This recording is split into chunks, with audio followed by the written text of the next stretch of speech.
ಹೆಂಗ್ ಬಿದ್ದಿದ್ದು?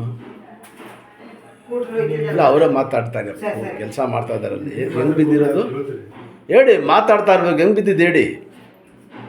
ನೋವಿನ ಗಣಪತಿಯಲ್ಲಿ ಹಾಂ ಕಾರಣ ಬೇಕಾಗ್ತ ಹೋಗಿ ಪಕ್ಕ ಹೋಗಿ ಸೊನ್ನೆ ಹಾಂ, ನಿಧಾನಕ್ಕೆ ಆಗೋದು. ಒಂದು ನಿಮಿಷ ಹೋಗಿ ಎಷ್ಟು ಕಷ್ಟ ಗಾಚಾರ ಏನು ಇದೆ. ದೇವ್ರು ಒಳ್ಳೇದು ಮಾಡ್ತಾನೆ, ಏನು ಟೆನ್ಷನ್ ತೊಗೊಂಡು.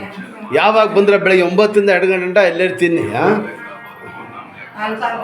ಆ ಕಡೆ ಇಲ್ಲ, ಬಂದಮೇಲೆ ದೇವ್ರು ಒಳ್ಳೆ ಕಾಡು ಅಷ್ಟೇ.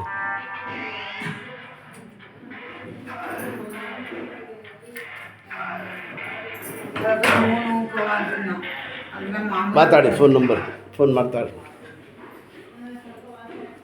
ಒಡ್ಡೂರು ಇಪ್ಪಡ್ದಲ್ಲ, ಕಾನ್ಪುರದಲ್ಲ.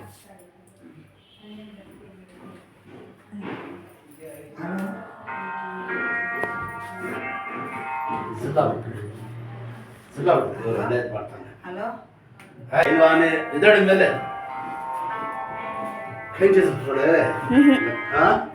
ಶಾಬಾಷ್ ಸರ್. ಲೂಚೋಡಿಸಿಲ್ಲ ಬಿಡಪ್ಪ, ಪೈಲ್ವಾನ್ ಬಾಡಿನೇ ಇದೆ, ಪೈಲ್ವಾನ್ ಆಗಿದೆ. ಎದುರ್ತೀರಾ? ನನ್ನ ಹಿರಿ ಮಗ ಹೋಗ್ಬಿಟ್ಟಲ್ಲ. 100 kg ಇದ್ರೆ ಏನಾಗಬಾರ್ದು ಆ ಥರ ಇದೇ ಶತ. ಹಂಗೆ ಇದು ಪಟ್ಟಿ ಐತಲ್ಲಮ್ಮ, ಭಾನುವಾರ ಸ್ನಾನ ಮಾಡಿ ಎಲ್ಲ ಬೆಳಿಗ್ಗೆ ಕಳಿಸಿ. ಬಿಟ್ಬಿಡಿ, ನಮ್ ಕಟ್ ಹಾಕ್ಮೇಲೆ ಗಾಡಿ ಓಡಿಸ್ಲಿ, ಭಾರ ಆಗಿಲ್ಲ, ಏನ್ ಬೇಕು ಮಾಡಲಿ, ಟೆನ್ಷನ್ ತೊಗೊಂಡ್ಬೇಡಿ.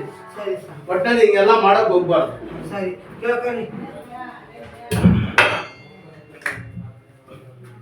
ಇದೇ ರೀತಿ ಓಡಿಸಿ, ಸ್ಟ್ರೈಟ್ ಮಾಡೋದು, ಸ್ಟ್ರೈಟ್ ಎಲ್ಲ ಚೇಂಜ್ ಮಾಡಿ.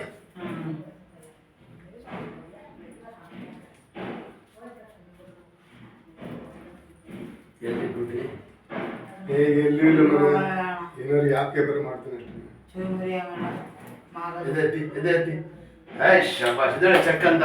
ಹಂಗೆ ನೋಡಿದ್ರಿ, ಜಬ್ನಿಂದ ಕೈ ಹಾಕೊಂಡು ತಿರುಗಾಡಿ ಮಾಡಿ, ನೆಟ್ಟಿಗೆ ನಡೀರಿ, ಏನ್ ಬೇಕು ಮಾಡಿ, ಕೆಲಸ ವ್ಯಾಪಾರ ಎಲ್ಲ ಮಾಡ್ಲಿ. ಕೈ ಮಾತ್ರ ಹಿಂಗ್ ಮಾಡ್ಬಾರ್ದು, ಜಾಸ್ತಿ ಅದ್ಬಾರ್ದು. ಕಚ್ಕೋಬೇಕು. ಬಾಲ್ ಸ್ವಲ್ಪ ಕಳ್ಕೊಂಡ್ಬಿಟ್ಟಿರೋದು, ಅದು ಸೆಟ್ ಆಗಂತ ಟೈಮ್ ಹಿಡಿತದ ಅಷ್ಟೇ. ಗೊತ್ತಾಯ್ತಾ? ಇದು 2 ಸತಿ ಹಿಂಗೆ ಆಪರೇಷನ್ ಮಾಡಿದ ಮಲುವಾಗ ಬಂದ್ಬಿಡ್ತದೆ. ಮಾಡಿ ಕೈ ಇಷ್ಟು ಬರ್ತಾನೆ ಇರ್ಲಿಲ್ಲ. ಸಲ